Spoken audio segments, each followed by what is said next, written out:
আসসালামু আলাইকুম ওয়া রাহমাতুল্লাহি ওয়া বারাকাতুহু। দর্শক, আমাদেরকে আজ এমন কিছু তথ্য দিব যেটা হয়তো সারা পৃথিবীর কোনো মিডিয়া এমন তথ্য এখন পর্যন্ত কাউকে দেয়নি। দর্শক, আপনারা জানেন যে ইতিমধ্যে ডোনাল্ড ট্রাম্প তার সকল প্রকারের প্রচেষ্টা চালাচ্ছে যুদ্ধ বিরতির জন্য। তো ডোনাল্ড ট্রাম্প আসলে কেন এই যুদ্ধ বিরতির জন্য মরিয়া হয়ে উঠেছেন, সেই পদ্মার অন্তরালের মূল কারণটি আসলে আপনাদের সামনে তুলে ধরার চেষ্টা করছি। দর্শক, সারা পৃথিবীতে বহু যুদ্ধ বিশ্লেষক এবং রাজনৈতিক বিশ্লেষক আছেন যারা তাদের মেধা ও প্রজ্ঞা দিয়ে এই বিষয়গুলির প্রতি নিখুঁত দৃষ্টি আরোপ করে আছেন। দর্শক, ইতিমধ্যেই সবাই জেনেছে যে আমেরিকা এবং দখলদার রাষ্ট্র মিলে তাদের যুদ্ধের ক্ষেত্রে নিজেদেরকে রক্ষা করার জন্য যে সমস্ত ইন্টারসেপ্টগুলি ব্যবহার করে, আমরা সেদিকে একটু দৃষ্টিপাত দিই। তারও একটা কথা বলে রাখি, মূল যে বিশেষ কারণটা যে ট্রাম্প কেন যুদ্ধ বিরতির জন্য মরিয়া হয়ে উঠেছে, তার কারণ হচ্ছে এই যুদ্ধে সুপার পাওয়ার তকমা অধিকারী আমেরিকা তাদের বিশেষ কিছু দুর্বলতা টের পেয়েছে। টের পেয়েছে বললে ভুল হবে, তারা হাড়ে হাড়ে তারা সেটা উপভোগ করছে।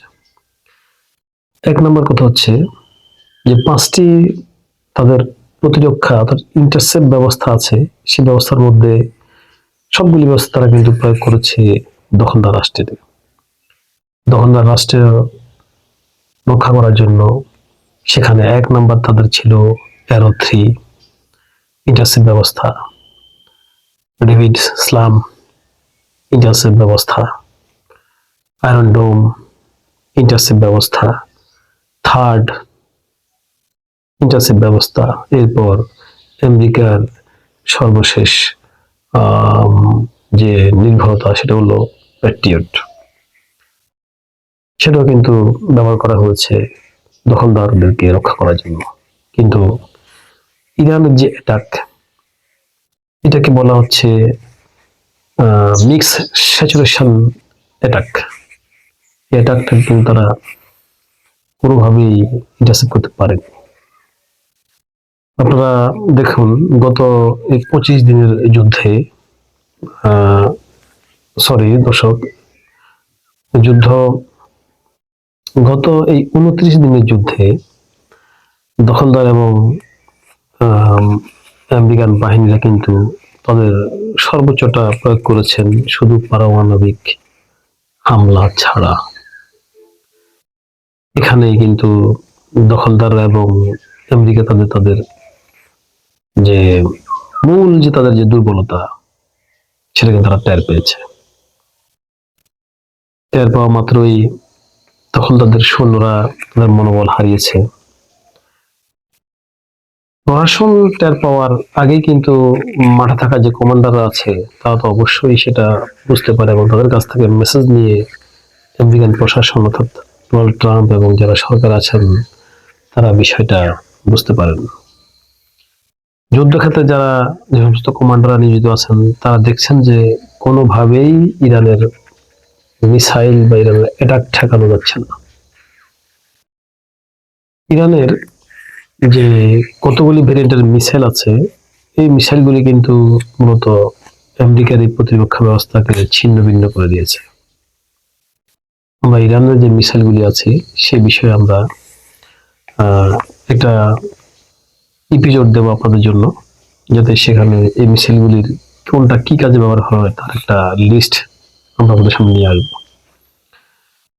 আপাতত আপনারা এটুকুই জানেন যে ইরানের যে শাহেদ সিরিজের যে মিসাইলগুলি আছে, ইরানের ফাতাহ সিরিজের যে মিসাইলগুলি আছে, খাইবার সিরিজের যে মিসাইলগুলি আছে, সিজিল যে নিউ ডিসকভারি যেটা নতুন আসছে, যেটা মাঝপথে তার এদিক সেদিক গতি পরিবর্তন করতে পারে এবং সলিড ফুয়েল দ্বারা তার জ্বালানি, এটা কোনো একটা অদৃশ্য মিসাইলও কিন্তু বলা হয়। এরপরে ইরানের যে ইন্টারকন্টিনেন্টাল ব্যালিস্টিক মিসাইল আরো অনেক ভেরিয়েন্টের আছে, যে খুররম শহর থেকে শুরু করে বিশেষ করে খাইবার যেটাকে বলা হচ্ছে, এই মিসাইলগুলি কিন্তু এক এক রেঞ্জের মিসাইল এবং এক ভেরিয়েন্টের মধ্যে অনেক রেঞ্জের মিসাইল আছে, অর্থাৎ একই নামের অনেকগুলি সিরিজের মধ্যে একটা মিসাইলের রেঞ্জ কিন্তু একরকম। রেঞ্জ মানে হচ্ছে কত কিলোমিটার পর্যন্ত এরা যেতে পারে এবং তাদের ঘন্টায় কত কিলোমিটার গতি। এর মধ্যে হাইপারসনিক মিসাইল আছে কয়েকটা ভেরিয়েন্টের, যেগুলো ঘন্টায় তাদের গতি প্রায় 18,000 কিলোমিটার বা তার চাইতেও বেশি। দর্শক, ট্রাম্প যে এখন যুদ্ধ বিরতি চাচ্ছেন, এটা কিন্তু আসলে তার একটা যুদ্ধ কৌশল। তার কারণ আপনারা দেখবেন যে সুপার পাওয়াররা কিন্তু বেশিরভাগ যুদ্ধ ফিল্ডে না করে মানুষের মনস্তাত্ত্বিক যুদ্ধটাকে তারা বেশি লাগায়, কারণ তারা ভালো করেই জানে মানুষ যদি মনে দিক দিয়ে হেরে যায় তাহলে যুদ্ধে হারানো তাদেরকে সহজ হয়ে যায়। ঠিক এই মেথডটাই কিন্তু এখন আমেরিকা এবং দখলদাররা হাতে নিয়েছে। ইতিমধ্যে কিন্তু দখলদার রাষ্ট্রটিকে আমেরিকার যারা ডিপ স্টেট বলা হয়, তারা কিন্তু দখলদার রাষ্ট্রকে অর্থাৎ একটা বেমান বা তারা তাদের সঠিক তথ্য তারা আমেরিকাকে দেয় নাই, এই ধরনের বিষয়গুলো কিন্তু প্রমাণ হয়ে গেছে। তার মানে আমেরিকান প্রশাসনের সাথে দখলদার রাষ্ট্রটির কোনো সুসম্পর্ক যেরকম আগের মতো ছিল সেরকম সম্পর্ক কিন্তু নেই। এরপরও আপনারা প্রশ্ন করতে পারেন যে দখলদার রাষ্ট্রটাকে কেন আমেরিকা ছেড়ে যাচ্ছে না, তাহলে তো ইরান তাদেরকে মেরে শায়েস্তা করে দিত। দর্শক, একটা বিষয় আপনারা জানেন যে এটা কোন একটা লোককে যদি বা একটা মেয়েকে যদি একটা পুরুষ বিয়ে করে, তখন ওই মেয়ের সমস্ত আচার আচরণ সম্বন্ধে কিন্তু তার জানা থাকে না, অথবা কোনো পুরুষের আচরণ সম্বন্ধে কিন্তু তার ওই মেয়ের জানা থাকে না। যখন বিয়ে হয়ে যায় তখন যতটাই ভালো তো ভালো, যদি সবচেয়ে দেখে যে সে মুনাফিক বা বেঈমান, অথবা তার মধ্যে এমন কিছু চরিত্র আছে যেগুলো কোনো সহ্য করার মতো না, তখন কিন্তু চাইলেও তাকে তড়িঘড়ি করে বিচ্ছেদ করা যায় না। এটা পর্যায়ে আসতে হয়, না চাইলেও তার অনেক কথা শুনতে হয়, না চাইলেও তার সাথে চলতে হয়। ঠিক আমেরিকা এবং দখলদার রাষ্ট্রের সম্পর্ক এখন একই রকম অবস্থায় পৌঁছেছে। আমেরিকা পারছে না দখলদারদেরকে ছেড়ে যেতে, পারছে না তাদের কথা না শুনে বসে থাকতে। দর্শক, এবার আমরা আসছি সুপার পাওয়ার তকমাধারী আমেরিকা কেন বিভিন্ন দেশের লবিংকে কাজে লাগিয়ে যুদ্ধবিরতিতে যাচ্ছেন, তারপরও কেন তারা ইরানে আবারও তাদের প্যারাটুপার অর্থাৎ কমান্ডো বাহিনী নামাবেন বলে হুমকি দিচ্ছেন। দর্শক, এই দেশটা কিন্তু আসলে এমন এমন পলিসি মেকিং করে, এমন এমন পলিসি বাস, এদের সাথে পলিসি করে খুব কম রাষ্ট্রে কিন্তু টিকে আছে গত 100 বছর ধরে। ডোনাল্ড ট্রাম্প এবং তার ডিপ স্টেট তারা যুদ্ধ করেই কিন্তু খায়। সারা দেশে সারা বিশ্বে তারা তাদের যুদ্ধের সরঞ্জাম বিক্রি করে এবং তারা যুদ্ধ নিয়ে কিন্তু সবসময় তারা ব্যস্ত, এবং এটা নিয়ে তাদের প্ল্যান গবেষণা অনেক কিছু। আমেরিকা অর্থাৎ ডোনাল্ড ট্রাম্প ভালো করেই বোঝেন যে ইরানকে যদি একটু মানসিকভাবে চাপ দেওয়া যায় তাহলে কিন্তু তার রেজাল্টটা পেতে খুবই সহজ হবে। আর ঠিক এজন্যই ইরানের উপরে একটা মনস্তাত্ত্বিক চাপ প্রয়োগ করার জন্য, যে তাদের একটা কমান্ডো বাহিনী আসবে, ইরানে নামবে, সেখানে তাদের ইরানের স্থলভাগে যুদ্ধ শুরু হবে। এই যে একটা বাড়তি একটা বিষয়, এছাড়া দেখছি একটা সরাসরি যুদ্ধ এবং নিজেদের দেশের মধ্যে, এটা নিয়ে কিন্তু ইরান একটা টেনশন করবেই, এটা তারা ভালো করে জানে। তাদের এই বক্তব্যের পর পরে কিন্তু ইরান একটা টেনশন শুরু করবে এটা নিয়ে, বা তাদের একটা প্রস্তুতি শুরু করবে। এবং তাদেরকে যদি প্যারাটুপার কমান্ডো গুলো যদি তারা নাও নামে ইরানের কোনো ভূখণ্ডে, যদি মধ্যপ্রাচ্যের কোনো দেশে এনে তারা জমা রাখে, অথবা কোনো অথরিটিও যদি তারা এরা এনে রিজার্ভ রাখে, তাহলে কিন্তু ইরান উপরে মনস্তাত্ত্বিক প্রেশার বাড়বে, এটাই স্বাভাবিক। এটা ইরান নয়, শুধু যে কোনো রাষ্ট্রের কিন্তু মনস্তাত্ত্বিক প্রেশার, এই ক্ষেত্রে ইরানের ক্ষেত্রে যদি অন্য কোনো রাষ্ট্র হতো ওদেরও বাড়বে। আর এখানে কিন্তু আমেরিকার কৌশল। তখন ইরান হয়তোবা আহ, যে রাষ্ট্রপতি প্রধানকে আমেরিকা লাগিয়ে রেখেছে যুদ্ধবিরতির টেবিলে, আলোচনা টেবিলে আনার জন্য ইরানকে, তখন হয়তো ইরান সেদিকেও হাত বাড়াতে পারে। যদিও ইরান জানে যে আমেরিকা হচ্ছে একটা এই মুনাফিকি রাষ্ট্র, তারা আলোচনার টেবিলে বসেও কিন্তু হামলা চালায়। তো এরপরও কিন্তু এটা জেনে শুনেও কিন্তু ইরান আসতে বাধ্য হবে, এটা হচ্ছে আমেরিকার একটা কৌশল। এরপর দ্বিতীয় যে অভ্যন্তরীণ কারণ আছে সেটা হলো, ইতিমধ্যে আমেরিকার ডিপ স্টেট টের পেয়েছে এবং দখলদার বাহিনী কিন্তু টের পেয়েছে যে ইরানের ভেতরে যারা বর্তমানে সরকার নিয়ন্ত্রণ করছে, মুস্তফা আলী খামেনি সহ বাকিরা, এর মধ্যে থেকেও কিন্তু একজন গোপন লিডার আছে যার নাম কিন্তু প্রকাশ্যে আসছে না, যার সুনিপুণ ইশারায়, তার সুনিপুণ পরিচালনায় ইরান কিন্তু সব কাজ, আয়াতুল্লাহ খামেনি সহ অনেক বড় বড় লিডারদেরকে হারিয়েও ইরান প্রতিটা কাজ কিন্তু অত্যন্ত দক্ষতার সহিত পরিচালনা করছে। ইরানের প্রতিটা আক্রমণ কিন্তু এখনো নিখুঁতভাবে হচ্ছে এবং প্রতিটা সেক্টরে ইরানের যে অপারেশনগুলি হচ্ছে সেগুলি কিন্তু অবশ্যই প্রশংসার দাবিদার। এবং ইরান অত্যন্ত অল্প খরচে আমেরিকা এবং দখলদারদেরকে কিন্তু এই যুদ্ধে নাকানি চুবানি অলরেডি খাইয়ে দিয়েছে। সুতরাং ইরানের এই লিডারটিকে, তাদেরকে কিন্তু, তাই কিন্তু প্রকাশ্যে আনা সিআই এবং মোসাদের ফার্স্ট টার্গেট। অর্থাৎ তারা এতদিন ভেবেছিল যে খামেনির পর আলী জানি হয়তোবা এই অপারেশনগুলো পরিচালনা করছেন, তারা তাকে সন্দেহ করে কিছুদিন সন্দেহ তালিকায় রেখে পরে তাকে খেয়ে দিয়েছে।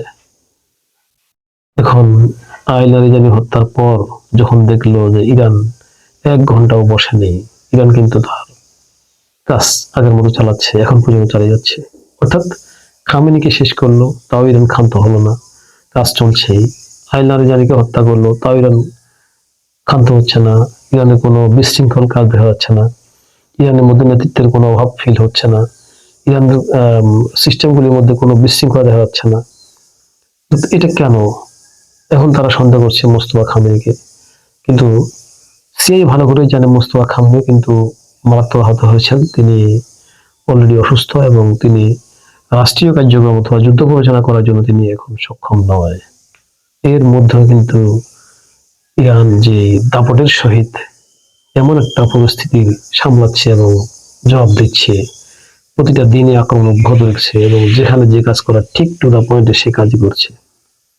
তাহলে পিছন থেকে এই টেকনোলজিস্টকে, যিনি সমস্ত পর্দার আড়ালে আছেন, গোপনে আছেন, অন্তরালে আছেন, সেই লিডারকে কিন্তু সিআইএ মোসাদ খুব অন্যভাবে খুঁজছে। দর্শক, তাকে বের করে আনা অথবা ওই লোকটাকে তার পরিচয় জানা কিন্তু তাদের জন্য একান্ত প্রয়োজন। এই জন্যই কিন্তু ইরানের সাথে আলোচনার একটা ব্যবস্থা করা প্রয়োজন আমেরিকা এবং মোসাদের। দর্শক, হয়তো বলতে পারেন যে সে না আসে তার প্রতিনিধি আসতে পারে, কিন্তু প্রতিনিধি আসলেও একটা পর্যায়ে কিন্তু যিনি মূল কমান্ডার, যার পিছনে অর্থাৎ যার সিদ্ধান্তে সবকিছু হচ্ছে, তার কিন্তু গোপনীয়তা কিন্তু প্রকাশ হয়ে যায়। এরপর আসছি পরবর্তী যে পয়েন্টটা আছে, আর তা হলো এইসব কোনো কিছুতে যদি ইরান তাদের জালে ধরা না দেয়, তাহলে সর্বশেষ তার ইরানে কমান্ডো অর্থাৎ প্যারাটুপার কমান্ডো হোক, যে কমান্ডো তারা নামাবেই। কারণ এই কমান্ডো বাহিনী তখন না নামিয়ে আর দখলদার রাষ্ট্র এবং আমেরিকার আর কোনো উপায় থাকবে না। দর্শক, প্রশ্ন করতে পারেন যে প্যারা কমান্ডো নামালেও কি ইরান দমে যাবে বা ইরান কি হেরে যাবে? ইরান হেরে যাবে আমরা সেটা বলছি না, বা ইরান দমে যাবে সেটা বলছি না। তবে ইরানের কিন্তু যখন ভূখণ্ড যুদ্ধ শুরু হবে, তখন এখান থেকে তারা বেনিফিটটা তুলবে। যে ফায়দাটা তুলবে তা হচ্ছে, 1 নম্বর হচ্ছে ইরান তখন তাদের ভূখণ্ডের বাইরে যে আক্রমণ চালাচ্ছে, প্রায় আমেরিকার 31টা ঘাঁটিতে ইরান তছনছ করে দিয়েছে। মধ্যপ্রাচ্যের বিভিন্ন দেশে ইরানের যে আক্রমণ, বিশেষ করে দখলদারদের উপর যে আক্রমণ, সেটা কিন্তু অনেকাংশেই কমে যাবে। কারণ ইরান তখন তাদের নিজ ক্ষয় যুদ্ধ করতে শুরু করবে। দর্শক, এগুলো হচ্ছে সামরিক কৌশল এবং সামরিক স্ট্র্যাটেজি। এই স্ট্র্যাটেজি প্রয়োগ করে যদিও আমেরিকা ইরানে টিকবে কিনা তার কোনো টিকবে না, এটা অনেকাংশেই বলা যায়। বিশ্লেষকরা মনে করছেন ইরানের যে রেগুলার সেনাবাহিনী সেগুলি আছে প্রায় 2 লাখের উপরে মনে হচ্ছে।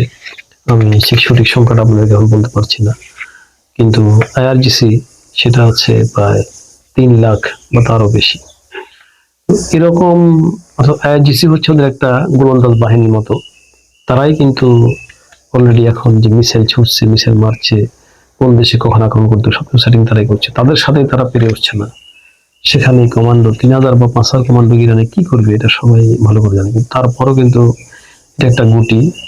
আহ, এই এই প্ল্যানটা, এই গুটিটা কিন্তু যদি আমেরিকা অপারেট করে তাহলে ইরানকে একটা দিক দিয়ে কিন্তু চাপে ব্যস্ত রাখতে হবে। এর কারণ ইরান যখন নিজের ঘরে যুদ্ধ করবে তখন বাইরে থেকে বিমান দিয়ে আক্রমণ করবে, তাদেরকে হেল্প করবে, বিভিন্ন রকমের টেকনোলজি তারা সাজিয়েছে। মূলত যুদ্ধে জেতার জন্য কিন্তু যুদ্ধ কৌশলটা জরুরি দর্শক। আর সেই কৌশলগুলি কিন্তু এখন আহ, নিয়ে ব্যস্ত আছে দখলদার এবং আমেরিকা।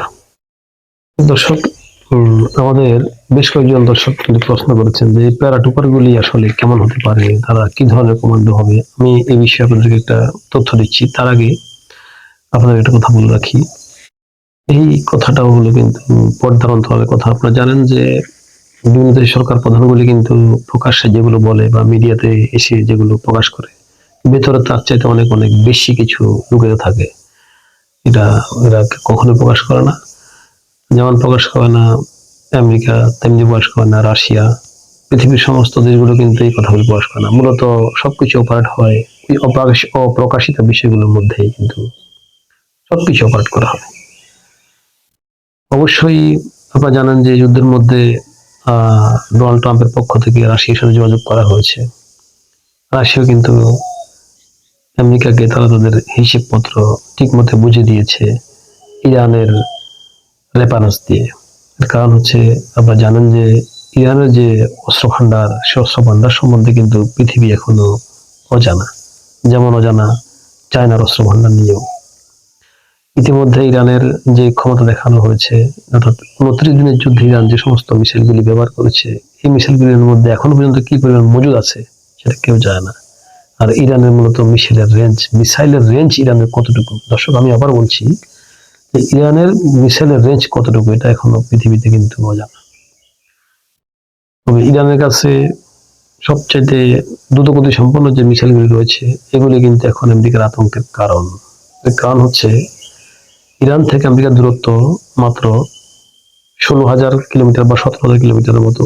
তো ইরানের মধ্যে কিন্তু ঘন্টায় 18,000 বা তার চাইতে বেশি পাল্লার ক্ষেপণাস্ত্র কিন্তু ইরানের হাতে এখন আছে। এবং সেই টেকনোলজি ইরান কোথা থেকে পেয়েছে আমেরিকা সেই তথ্য এখনো বের করতে পারেনি। ইতিমধ্যে মূল যে বিষয়টা সেটা হলো আমেরিকার ইন্টারসেপ্ট করার যে সমস্ত অস্ত্রগুলি রয়েছে, আমি যে বলেছি একটু আগে যে থার্ড এবং প্যাট্রিয়ট সহ সমস্ত ইন্টারসেপ্ট সিস্টেমটা কিন্তু ইরানের কাছে হার মেরেছে। ইরান এর মধ্যে এগুলোকে ভেদ করে তাদের লক্ষ্যবস্তু আঘাত ফেলেছে। আমেরিকান ভূখণ্ড কিন্তু তাদের প্যাট্রিয়ট থার্ড এগুলো কিন্তু আমেরিকা নিয়োজিত করে রেখেছে। এখন যদি কোনো কারণে ইরান আমেরিকার ভূখণ্ডে আক্রমণ করতে বাধ্য হয়, তখন আমেরিকার এই প্যাট্রিয়ট থার্ড সেটা তো ইরানের চেনা পুরানো, কিভাবে এদেরকে ঘায়ল করতে হয়, কিভাবে এর ফাঁক করে তাদের নিখুঁত মিশন আক্রমণ করতে হয় সেটা ইরান জানে। কারণ ইরান যে মিক্স স্যাচুরেশন অ্যাটাক যেটা করে, এটা কিন্তু খুবই একটা অত্যাধুনিক টেকনোলজি বিশ্বের মধ্যে। ইরান একসাথে শুধু এক ভেরিয়েন্টের মিসাইল ছুড়ে না, ইরানের কাছে অনেকগুলি ভেরিয়েন্টের মিসাইল একসাথে ছুড়ে। এর ফাঁকে ইরানের সেই অরিজিনাল মিসাইলটা গিয়ে আঘাত হেনে চলে আসে। এখন ইরানের এই সিস্টেমের মিসাইল কিন্তু ঠেকানোর জন্য আমেরিকার হাতে আর কোনো ব্যবস্থাপনা নেই। যেহেতু আমেরিকার কাছে নেই, সারা পৃথিবীর কারো কাছে নেই, যার জন্য এই যুদ্ধে ইউরোপের কোনো রাষ্ট্র কিন্তু যোগ দিচ্ছে না। তারা স্পষ্ট বলেছে যে এই যুদ্ধে তারা যোগ দিতে রাজি নেই। নিশ্চয়ই মেসেজটা ভ্লাদিমির পুতিনের রাষ্ট্র একটু ভালো করে আমেরিকাকে বুঝিয়ে দিয়েছে। পাশাপাশি আমেরিকার যে সক্ষমতা নিজেদেরকে রক্ষা করার জন্য, সেটা সম্বন্ধ রাশিয়া এবং চীন তারা ভালো করে পড়ে নিয়েছে এই ইরানকে কাজে লাগিয়ে। দর্শক, যার জন্যই আমেরিকা হন্য হয়ে দ্রুত সময়ের মধ্যে বিলিয়ন নয় শুধু ট্রিলিয়ন ডলারের অফার দিয়েছে অস্ত্র উৎপাদনকারী প্রতিষ্ঠানগুলোকে দ্রুত অস্ত্র তৈরি করার জন্য। আমেরিকার সামনে এখন শুধু ইরানকে ট্যাকল দেওয়া এটাই বিষয় নয়, আমেরিকার সামনে চলে এসেছে বিশ্বে আরো কিন্তু ইরানের চাইতে ক্ষমতাধর রাষ্ট্রগুলো রয়ে গেছে, চীন, রাশিয়া, দক্ষিণ কোরিয়া। এই সমস্ত রাষ্ট্রগুলির মিসাইলগুলিকে ঠেকানোর জন্য আমেরিকা থার্ড আর প্যাট্রিয়ট নিয়ে বসে থাকলে হবে না। এই বিষয়টা মনে হয় আমেরিকার ডিপ স্টেট টের পেয়েছে। যার জন্যই ইরানের যুদ্ধে আর বেশি অগ্রগতি না হয়ে কৌশলে ইরানকে চাপ প্রয়োগ করে বাধ্য করে যে কোনো প্রকারে হোক ইরানকে এই যুদ্ধ বিরতিতে আনা কিন্তু আমেরিকার জন্য এখন ফরজ হয়ে দাঁড়িয়েছে। দর্শক, আপনাদের একটা প্রশ্নের জবাব আমি দিচ্ছি। একজন দর্শক যে প্রশ্ন করেছিলেন যে প্যারাটুপার কমান্ডোগুলি আমেরিকার কেমন হতে পারে। দর্শক, আপনারা জানেন যে ইরান এর মধ্যেই আমেরিকার প্যারাটুপার কমান্ডোর জন্য একটা বার্তা দিয়েছে, অনলাইন বার্তা। আর তা হলো সেখানে চিত্র এঁকেছে ইরান যে অত্যাধুনিক সমরাস্ত্র নিয়ে ইরানে ল্যান্ড করছে প্যারাটুপার বাহিনী। এটা হচ্ছে অর্থাৎ প্রবেশ পথ, প্রবেশের যে উপরে যে ছবি দেওয়া হয়েছে সেটা। আর নিচে ইরান এঁকেছে একটা এক্সিট রোড, ইরান থেকে বের হচ্ছে তারা কফিনে করে অনেকগুলি বামন বা ল্যাংড়া খুঁড়া সেনাবাহিনী সেই কফিনটাকে অনেক কষ্ট করে টেনে টেনে বের করছে।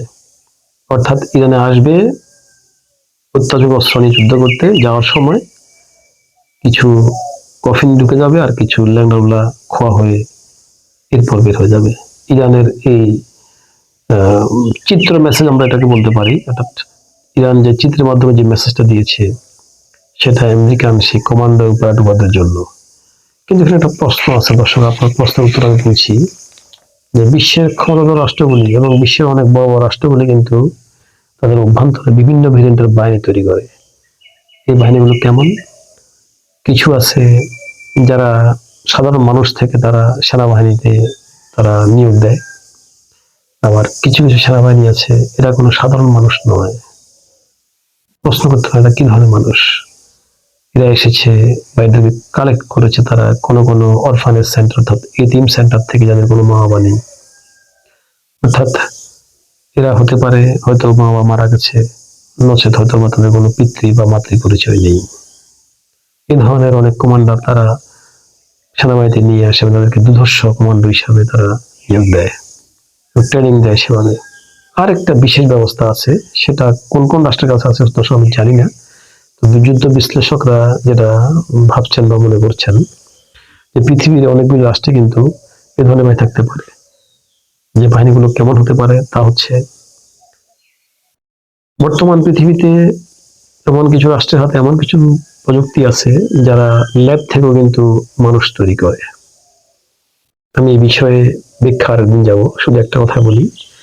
ল্যাব থেকে ওদের মানুষ তৈরি করে, মানুষের যেমন পিতৃমাতৃ পরিচয় থাকে ওদের কোনো পিতৃমাতৃ পরিচয় নেই, তাদেরকে একটা নাম্বার বা ওদের একটা ডিজিটাল সিস্টেম একটা ঠিকানা থাকে, কিন্তু তারা মানুষ, তারা আমাদের মতো খায় ঘুমায় সবকিছুই করে।